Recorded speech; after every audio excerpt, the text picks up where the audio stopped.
This lectionary reading this morning from Ephesians, and the research used to say that there was no doubt that the Apostle Paul wrote this letter. Now there's some doubt. It's about 50-50, and frankly, it doesn't matter to me. It really doesn't. I'm more interested in the substance. And so if Paul didn't write it, then one of his followers did. And I'm going to say that Paul wrote it. It's just a lot easier for me to preach this sermon saying Paul instead of saying whoever wrote it. So let me read what one of my teachers wrote.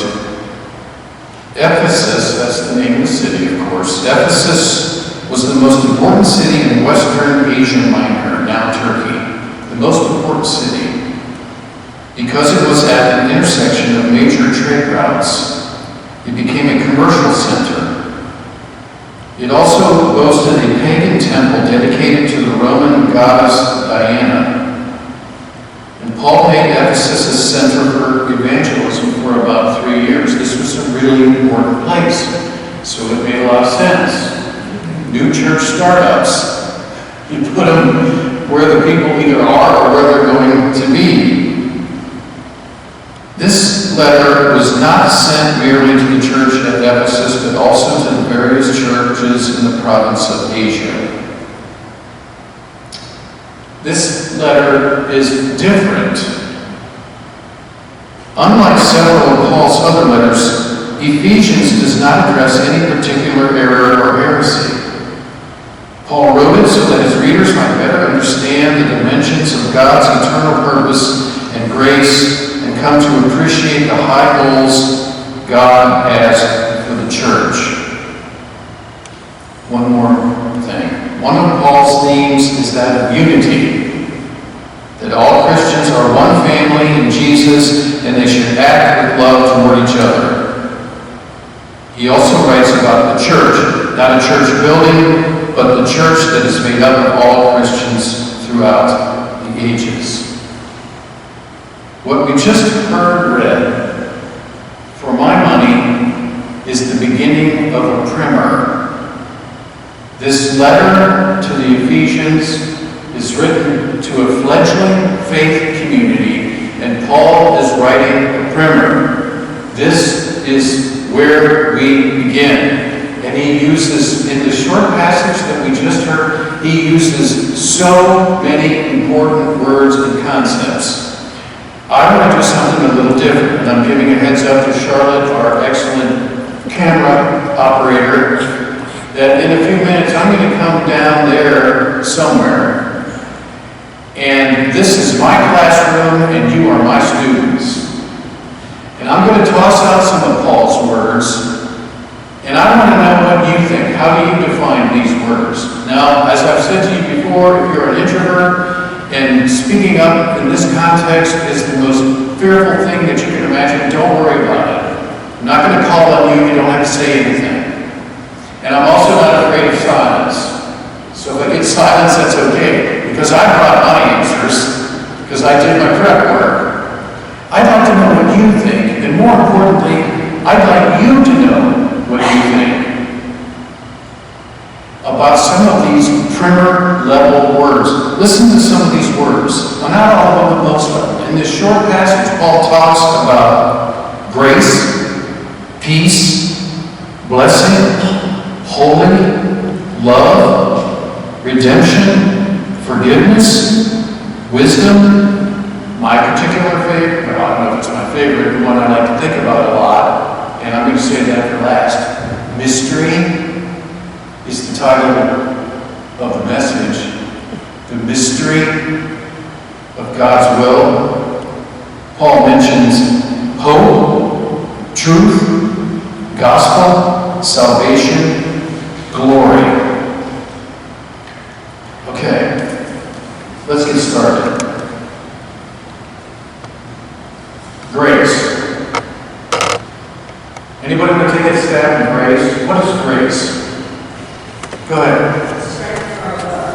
Strength from above. going to judge anybody's answers. They're all correct because they're yours. Anybody else? Mystery?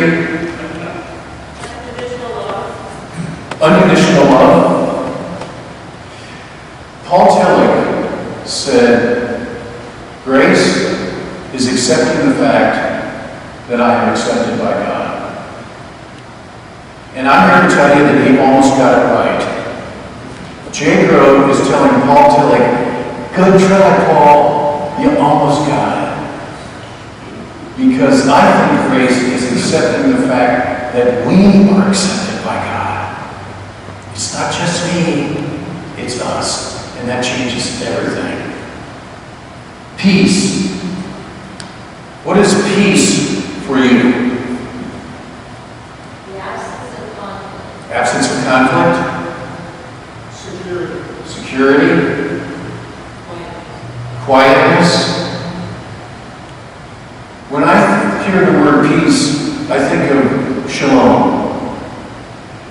And most Hebrew experts think that the best definition of shalom is wholeness. George Bernard Shaw said that when he was asked to define what is evil, George Bernard Shaw said, evil is matter out of place. It's out of place. And so I like shalom, wholeness. We are whole and at peace. Blessing. What's a blessing? Paul talks about blessing. Gift. We say blessing, right, before a meal. Blessing, for me, is God's favor and protection. Blessing. God's favor and protection. Holy. If somebody came up to you and said, hey, you're a member of the First Congregational Church, you must know what holy means. What does holy mean for you? Sacred. I'm falling back on a dictionary definition, and it is dedicated or consecrated to God. Holy. Frederick Buechner, he wrote this. He said that every place of worship is holy ground, and it's holy ground that points to the holy ground that is everywhere. Does anybody remember the first time the Hebrew word Kodesh, which is the Hebrew word translated holy, Kodesh, now I'm going to warn you right now, this is a trick question. Does the word holy, referring to the ground, appear in Genesis 1? When the garden is created. Is that ground declared as holy? Trick question? No. Doesn't mean it wasn't holy, but that word doesn't appear. The Hebrew word Kodesh, for holy, doesn't appear until Exodus 3. And I'm going to keep leading you on until somebody tells me where that word appears. Exodus 3, Moses is on the mountaintop. He has an encounter with God. He sees something that gets his attention. It's a bush. It's burning. It's not being consumed. And Moses and God begin a conversation. But before they can begin that conversation, God tells Moses to do something. What does he tell him to do? Take off your shoes. Why? Because the ground on which you are standing is Kodesh. It's the first time it appears in the Judeo-Christian tradition, and I've always believed that that is the beginning of the Judeo-Christian tradition. Exodus 3, take off your shoes. The ground on which you are standing is holy. That's part of the tragedy of what happened last night. All this stuff happens on holy ground. Okay. Love, there's an easy one. What's your definition of love? I don't think it's easy, by the way. Deep affection. I always go with the New Testament as three Greek words for love. Eros, philia, and agape. And in the Old Testament, it's hesed. It was mentioned in the psalm this morning, usually translated steadfast love, hesed. In the New Testament, that steadfast love is agape. And there's also eros, which is physical and sexual love. I also happen to think you can, it's not a ride, but it's eros. When you bite into a delicious apple, this is a physical sensation, right? And philia, brotherly and sisterly love. And I suppose that I'm not alone when I say that I have friends in my life that are every bit as close as a brother and sister to me, if not more. Does anybody else have that in your life? Yeah, that's philia. And by the way, I've always theorized that the best long-term relationships between partners has elements of philia, eros, and agape. And what I have found as a married person for 42 years, the most important one is what?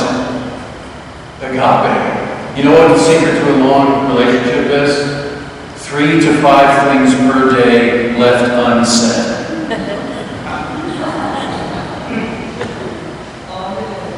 W-A-I-T. Why am I talking? That's agape. I'm going to skip a couple here for time. Forgiveness. What's your definition of forgiveness? Let it go. You know what? I wrote about this in your favorite publication, The Parish Visitor. Eckhart Tolle, I've mentioned this before, I'm going to mention it again. Eckhart Tolle said, holding on to resentment is like holding on to a rock in each hand that's searing hot. So what do you do? And it's a hard thing to describe how to let go, but you know when you do it. And you know what a difference it makes. And you don't forget, but you let go. Okay. Let's go with 2 more. And I'm going to finish up with, first of all, truth. Paul talks about truth. What is truth for you? What is truth for us as a faith community? This is a hard one. Honest understanding. You know, Khalil Gibran, I'm going to read something. I'm going to move now. Khalil Gibran writes this sort of mini parable about a stranger who comes to a small village. And he's riding his horse, and there are people in this small village on both sides of his horse, and he slowly rides through town, and he's got a hat on. And the hat on this side is red, on the right side is red, on the left side is green. And the stranger rides through town and disappears. And in a few moments, he turns and he comes back, and he turns his hat around. So now the left side has red, and the right side has green, and he rides away, and they never see him again. And the village comes together. And some of the villagers say, who was that stranger who wore a red hat? And the other villagers say, his hat wasn't red. It was green. I saw it. No, it was red. I saw it. No, it was green. I saw it. And they go to war. Who was telling the truth? I think about that parable a lot. All right. I'm going to do mystery for us. And I've been thinking about this a lot all week. This primer of Christianity for a fledgling church.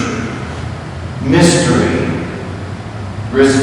What is, by the way, in our branch of Christianity, what is the most profound mystery that we face? This is my opinion. What is the most profound mystery that we face?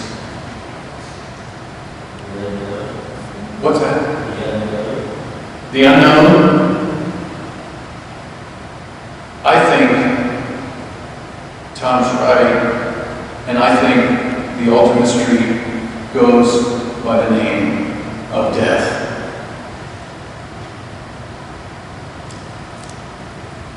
And I'm going to read this. This is from The Prophet by Khalil Gibran. Then Al-Mitra spoke, saying, "We would ask now of death." And he said, "You would know the secret of death, but how shall you find it unless you seek it in the heart of life? The owl whose night-bound eyes are blind unto the day cannot unveil the mystery of light. If you would indeed behold the spirit of death, open your heart wide unto the body of life. For life and death are one, even as the river and the sea are one.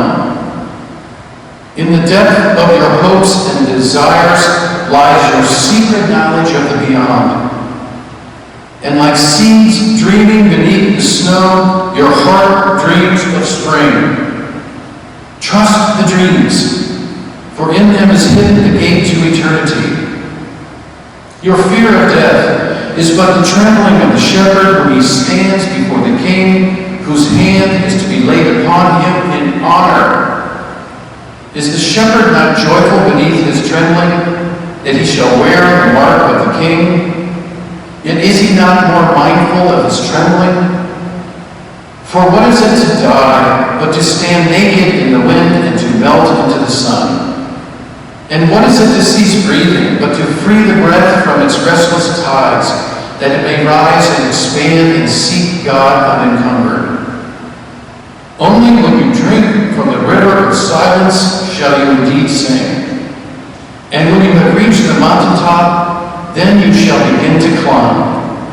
And when the earth shall claim your limbs, then shall you truly dance." The mystery